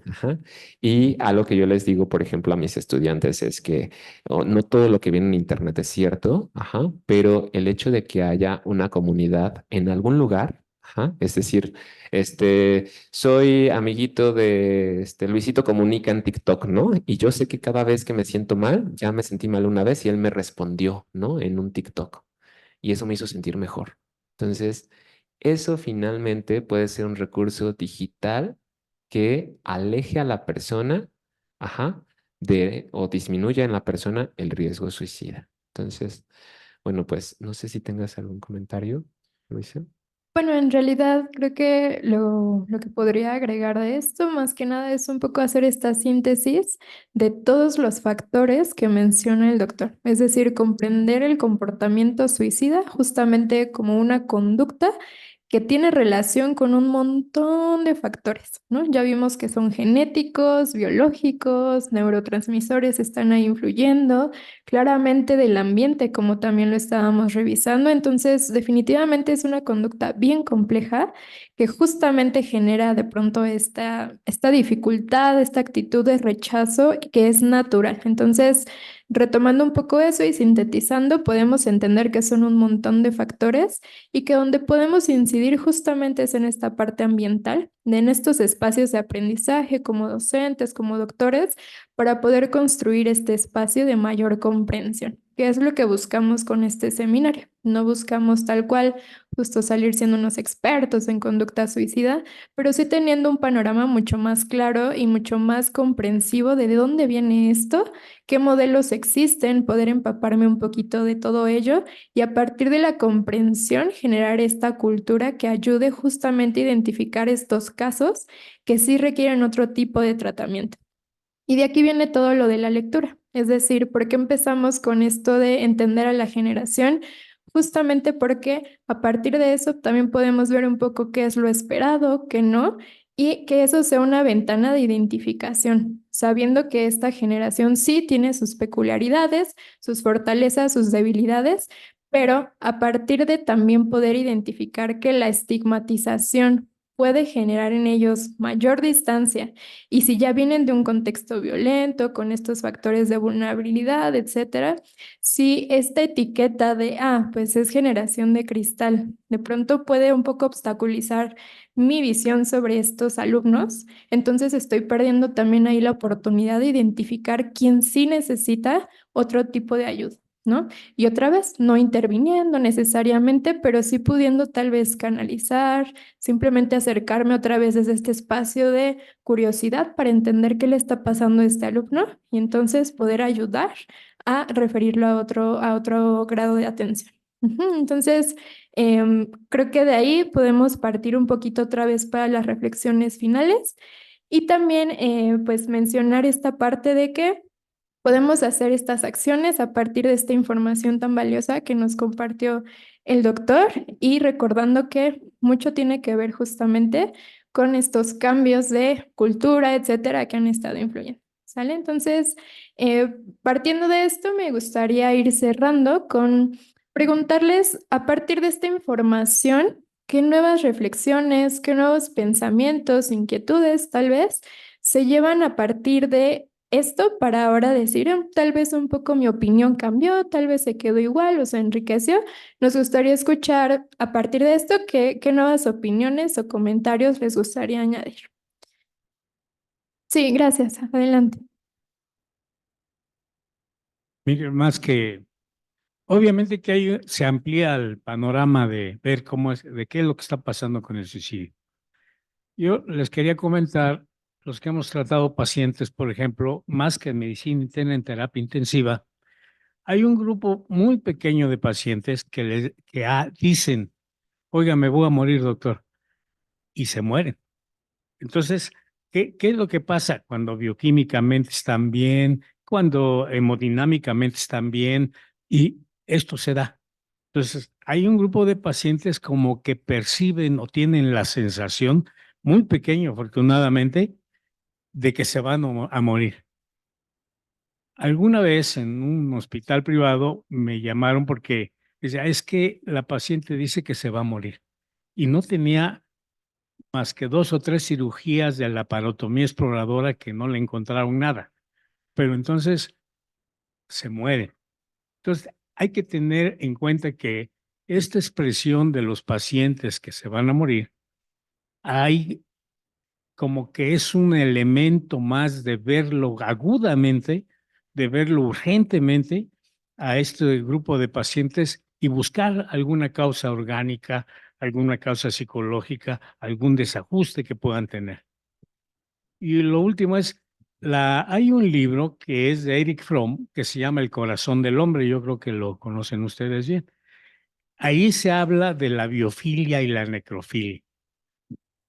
En cuanto a la biofilia, hay que buscar todas aquellas condiciones de esta biofilia para inculcarlo a nuestros estudiantes, que creo que es una buena situación para que se vayan orientando hacia esa situación. Muchas gracias. Sí, qué importante también mencionar esto de no subestimar, ¿no? Cuando alguien ya está verbalmente reportando una sensación de me voy a morir, que claro, puede tener un componente meramente médico, fisiológico y el cuerpo al final da esta información y entonces lo puede reportar, ¿no? Pero no subestimar cuando incluso un alumno, alguna persona justo empieza a dar estas señales, ¿no? Ya mucho más directas de que está planeando justamente o está tratando de quitarse la vida, ¿no? Otra vez, volviendo un poco a lo del principio, de pronto justo bajo ciertos estigmas o información incompleta que podemos llegar a tener, pensamos en esto de llamar la atención. Y ya nos decía el doctor, ¿no? Claro, a veces esta conducta también está cumpliendo una función de sí, un poco hacer ver mi sufrimiento a los demás y que reciba esta ayuda que necesito. La intención no es tal cual llamar la atención por jugar con los demás, sí es tal vez llamar la atención porque necesito que alguien se dé cuenta de que estoy sufriendo y que no sé qué hacer, ¿no? Entonces, este comentario me parece bien valioso en ese sentido de no subestimar ninguno de estos comentarios, estas señales que justamente en el curso ya de manera en línea les podrán dar mucho más claramente para que ustedes tengan esta noción de qué cosas son importantes observar e identificar en sus estudiantes. Ujú. Gracias. Sí, adelante.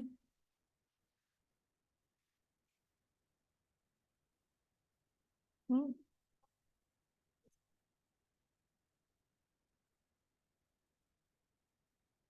Pues tiene un enfoque más biomédico, ajá, porque pues yo colaboré en ese taller, entonces creo que sí, el aproximar tanto el componente psicológico como el componente biológico nos ayuda a tener una mayor aproximación. Ujú. Sí, muchas gracias. Creo que también respondiendo un poquito a la pregunta del doctor, yo tuve la oportunidad. Sí, sí fue la oportunidad de ver pacientes con COVID dentro de los hospitales. Ajá, y se me ocurrió hacer evaluaciones climétricas de depresión y de ansiedad cuando entraban a la hospitalización y antes de que salieran. Y me llamó mucho la atención cómo es que en mi estudio, que fue mi tesis de maestría, encontré que personas que presentaban menos sintomatología depresiva y ansiosa fallecían comparado con personas que expresaban más angustia y más tristeza durante la hospitalización. Y lo que me dijo una de mis profesoras cuando estaba rotando en nutrición, psiquiatra de enlace, la doctora Austrich, ¿no? Psicoanalista, ¿no? De la escuela freudiana, ella no es freudiana, es freudiana. Bueno, pues hay entre escuelas. Pero algo que me dijo es, y que me parece muy interesante, es que las personas cuando dejan de enfrentar estas emociones, ya sea tristeza, ansiedad, y que incluso llegan a expresar, me voy a morir, es porque fisiológicamente están tan agotadas en esos momentos que la muerte ya es inevitable.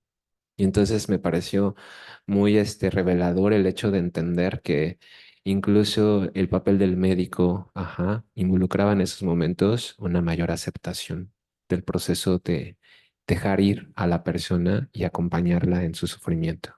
Entonces, sí va de la mano con suicidio, pero me parece que la respuesta fisiológica inflamatoria es muy interesante en estos pacientes de terapia intensiva, por ejemplo. ¿Alguien más? Gracias. Bueno, yo aquí con lo que me quedo, sobre todo es la parte de difusión de este tipo de información. Yo soy docente en otra escuela que es área de la salud, no es área médica, y justamente hace 2 horas tenía una conversación con mi jefe inmediato respecto a estos temas. Y bueno, yo me encuentro en un punto medio porque soy de los docentes jóvenes y ellos ya son de los docentes, bueno, pues, que llevan leyendas propiamente de las instituciones. Sin embargo, sí me doy cuenta que hablando de este tema, justamente comentaba, para mí, alguien que tiene conducta suicida es alguien que quiere llamar la atención. Quien comete el suicidio de verdad es porque simplemente se quiere matar y punto. ¿No? Entonces, a mí me ubican mucho porque trato de difundir la información, sobre todo en el mes de octubre, ¿no? Porque finalmente también en la misma institución se tiene la información de los estudiantes que cometen suicidio. Entonces, muchas veces nos impresiona todo el mundo como que emocionalmente es impactante para tanto para docentes como para los alumnos. Sin embargo, se carece sobre todo esta red de apoyo. Entonces, sí es muchas veces el estigma de los mismos docentes de es que quiere llamar la atención, es falso o busca la manera sencilla de pasar simplemente las materias. Entonces, sí me quedo mucho con esta parte de la difusión, la reflexión y sobre todo mantener la apertura eh, respecto a las nuevas generaciones, porque muchas veces se habla es que son, lo decimos de forma más bonita, lo adornamos, pero finalmente el fin es el mismo, ¿no? Les decimos los mazapanes o los cristalitos, pero finalmente es una etiqueta que se genera y en algunos casos sí les llega a impactar de forma negativa. Entonces sí me quedo mucho con eso. Gracias. Muchas gracias. Qué bueno que la información esté, ¿no? Modificando un poco eso que tenemos también como ya mucho más arraigado en la cultura, estas creencias, etcétera.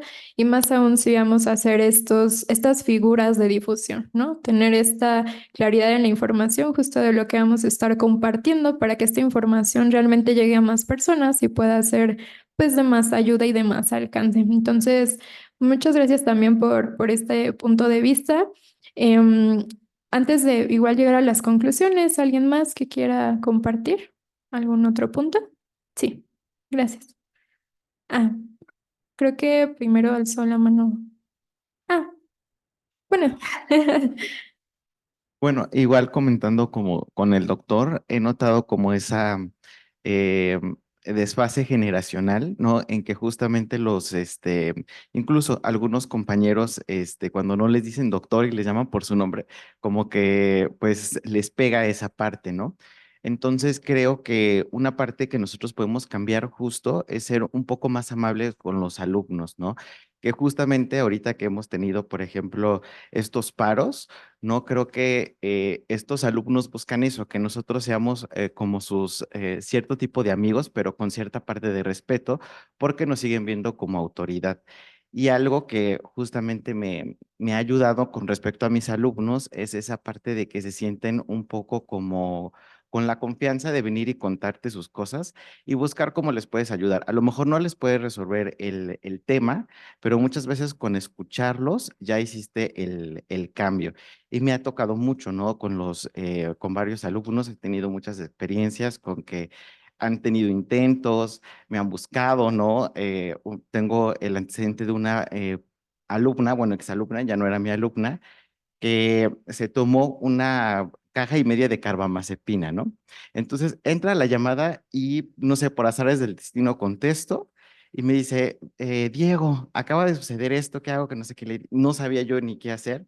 Le dije, todavía puedes hablar, todavía tienes conciencia, si hay alguien en tu casa, sí, grítale y dile que vaya por ti. Afortunadamente, pues llegó esa persona.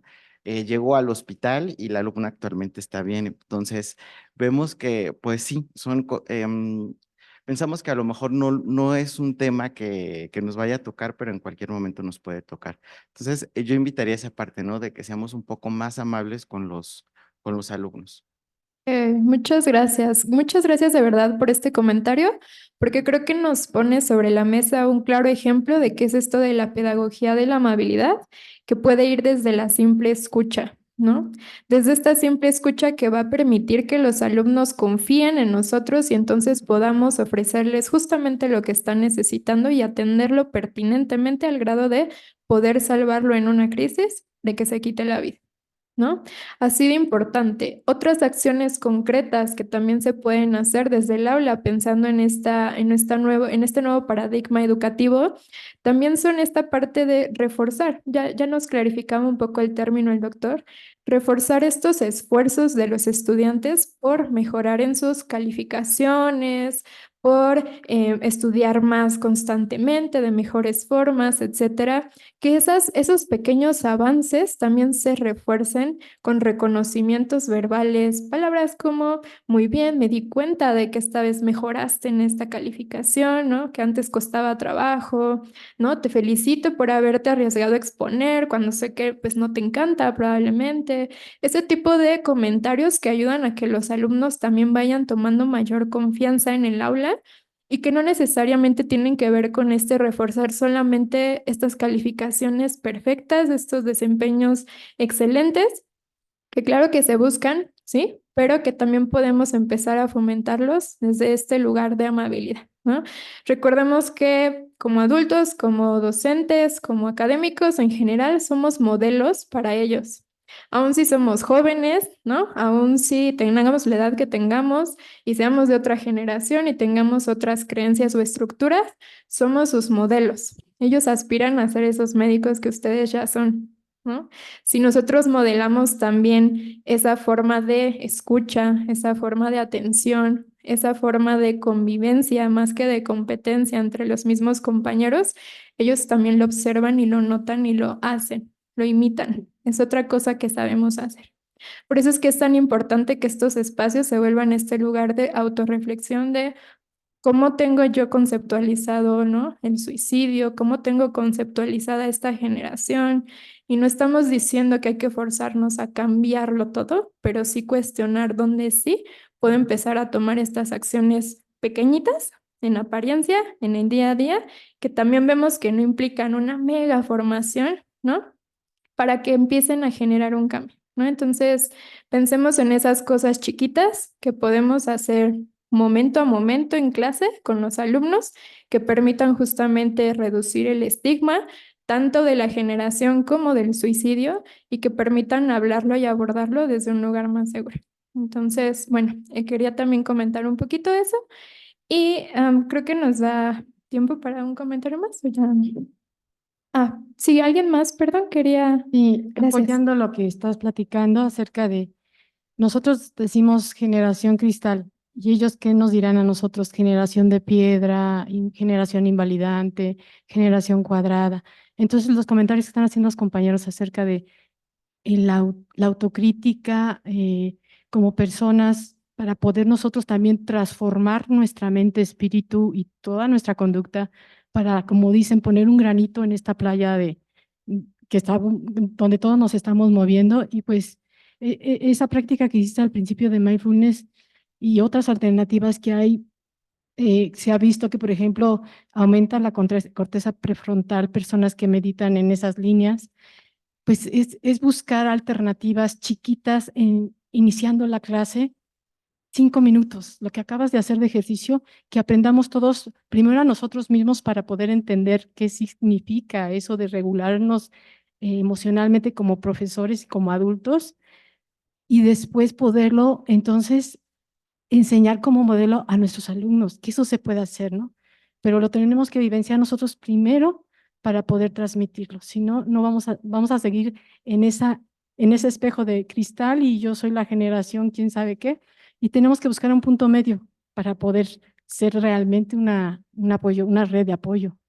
Ujú. Con Y, eso me quedo. ay, muchas gracias, por supuesto, ¿no? Más que esto siga siendo una lucha de pronto entre generaciones, como antes era entre sexos, o de pronto también lo sigue siendo, que sea más bien un espacio de convivencia y coexistencia, porque finalmente nos estamos retroalimentando constantemente, independientemente de la edad que tengamos, ¿no? Y agradezco además este comentario, regresando un poco de donde partimos justo para mencionar esto, que la compasión, la amabilidad que practicamos al principio, la podemos justo un poco elaborar en nosotros, después transmitirla a los alumnos, pero que además son prácticas con evidencia, en específico el de la compasión, justo para un poco mejorarla, esta parte de la disregulación emocional, de la que también ya hablamos. La compasión practicada hacia uno mismo y hacia los demás ayuda muchísimo a la regulación emocional y tanto que puede llegar a ser un tratamiento tal cual solicitado para personas con estrés postraumático, tal cual. Entonces, la compasión también tiene un montón, genera un montón de cambios estructurales y funcionales y se practica con constancia. Y es por eso que quise empezar con este ejercicio, porque si se dieron cuenta es bastante sencillo empezar a darnos un momento de autocuidado y que a partir de eso podamos justo fomentar esta cultura de la que hemos estado hablando. Prácticas con evidencia, aparentemente sencillas, que ayudan muchísimo a la regulación emocional, como la misma validación. Ujú. Entonces, pues bueno, si no hay algo más que el doctor quiera agregar. Pues agradecerles por escucharnos, por su apertura, por al abrirse a la práctica de mindfulness, por escuchar la plática. Ajá. Espero que se sientan muy motivados, motivadas para poder revisar el contenido. Sí, tiene un contexto más biomédico y al final, pues, intervenciones útiles para poder acompañar a alguien con riesgo suicida, es principalmente estudiantes. Y recordarles que afuera hay café y galletas, por si alguno de ustedes quiere. Sí, y agradecerles infinitamente. Hay un formulario de Google que si pueden contestar con su retroalimentación, nos va a ayudar muchísimo también para mejorar nuestro contenido y la información que les estamos compartiendo. Sí. Sí.